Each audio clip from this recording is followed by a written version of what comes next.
శ్రీ గురుభ్యో నమః. శృతి స్మృతి పురాణానాం ఆలయం కరుణాలయం నమామి భగవత్పాదం శంకరం లోకశంకరం. ఈరోజు ఆల్ బ్రాహ్మిన్స్ ఫెడరేషన్ తరఫున సమస్యల మీద అన్ని సంఘాలతో కలిసి ప్రభుత్వానికి మా యొక్క వినతి పత్రం అందజేయడానికి పెద్దల ద్వారా వచ్చాము. మేము ప్రభుత్వాన్ని ఒకటే కోరుతున్నాము, ఎంతో తెలంగాణ రాష్ట్ర బ్రాహ్మణ పేదవాళ్ళంతా మీ యొక్క కార్పొరేషన్ ఏర్పాటుకే ఎదురు చూస్తున్నాం సార్.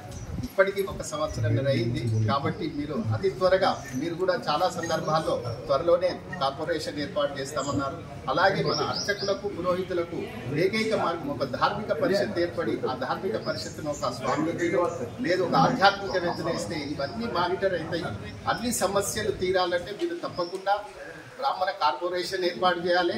అదేవిధంగా ఒకటి ధార్మిక పరిషత్ కూడా ఏర్పాటు చేస్తే మీ ప్రభుత్వానికి మంచి పేరు వస్తుంది సార్. అది మీ హయాంలో జరగాలనేది మా బ్రాహ్మణుల అందరి కోరిక.